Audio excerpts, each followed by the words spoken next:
जी हाँ, नमस्कार। अब पार्को पाइन विधि से बनेगा तटबंध। गाजीपुर के सैदपुर ब्लॉक के नरीदुनपुर गांव में गोमती नदी पर बनने वाले कटानरोधी तटबंध को बालू विवाद में जियो ट्यूब विधि से बदलकर पार्को पाइन विधि में बदल दिया गया है। जियो ट्यूब विधि से बनने वाली 300 मीटर लंबा तटबंध अब पार्को पाइन विधि से बनाया जाएगा।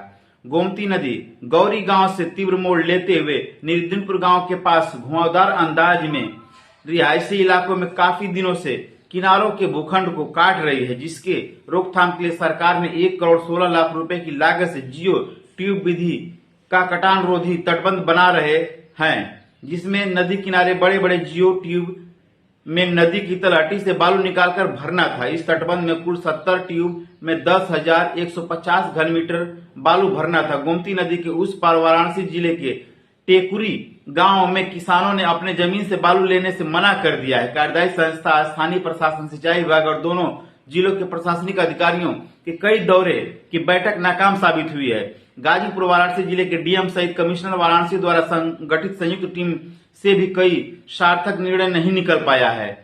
महीनों भर से काम बंद है और कई कल पुर्जे एवं ट्यूब नुकसान हो रहे हैं। बालू के अभाव में इस तटबंध को जियो ट्यूब विधि के बजाय पार्को पाइन विधि से तटबंध बनाने का निर्णय लिया गया है। पार्को पाइन तटबंध कंक्रीट के छोटे छोटे पिलर होते हैं, जिन्हें नदी किनारे कटान स्थल पर जलधारा के बीच खड़ा किया जाता है। इन पिलर्स को त्रिभुजाकार खड़ा करके जंगली लकड़ियों और घास फूस की दीवार बना दी जाती है, जिससे नदी की धारा धीरे धीरे अपना मार्ग बदल लेती है। ग्राम चौपाल का हुआ आयोजन। गाजीपुर के सोहल गांव के इंटर कॉलेज के सभागार में शुक्रवार को शासन के निर्देश पर ग्राम चौपाल का आयोजन किया गया।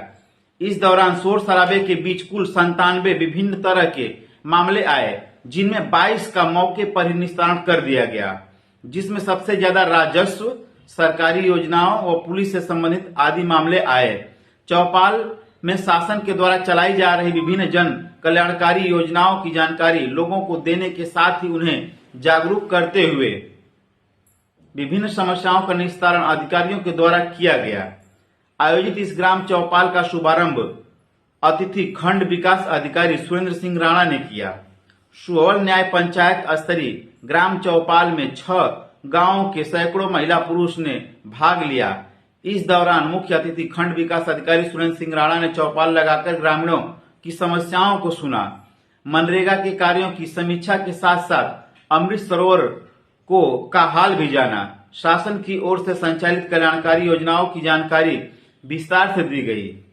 चौपाल में राशन कार्ड, बिजली, पानी, दवा, प्रधानमंत्री किसान सम्मान निधि, प्रबुद्धजनों के दिव्यांग पेंशन एवं प्रधानमंत्री आवास, जमीन संबंधित आदि की जानकारी दी गई। ग्रामीणों से संवाद करते हुए खंड विकास अधिकारी ने कहा कि हमारा संकल्प है कि आखिरी सीढ़ी पर खड़े व्यक्ति को योजना का लाभ मिलना चाहिए।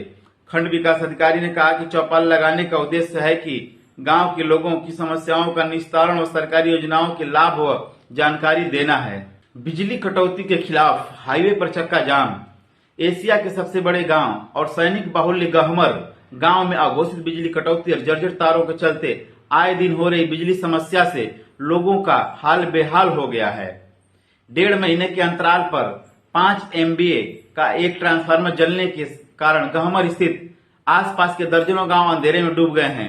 भीषण गर्मी और उमस के कारण 1 लाख से ज्यादा लोग प्रभावित हैं।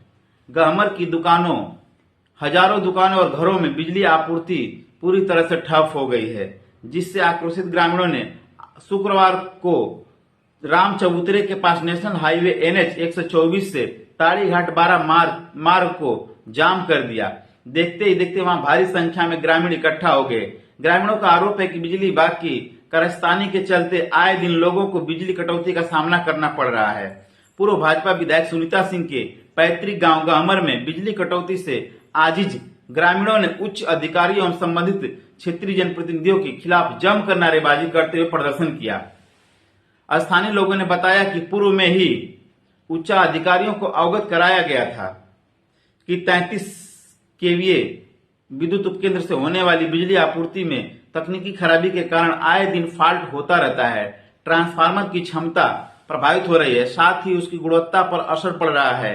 लोगों के द्वारा प्रार्थना पत्र भी दिया जाने के बावजूद बिजली विभाग के द्वारा कोई कार्यवाही न किए जाने से लोग क्षुब्ध थे। आज 2 महीने के भीतर ही 5 MVA का ट्रांसफार्मर जलने के कारण लोगों का गुस्सा फूट पड़ा और लोगों ने बिजली विभाग के खिलाफ नारेबाजी करते हुए चक्का जाम कर दिया। चक्का जाम की सूचना मिलते ही SDM मौके पर पहुंचे और आक्रोश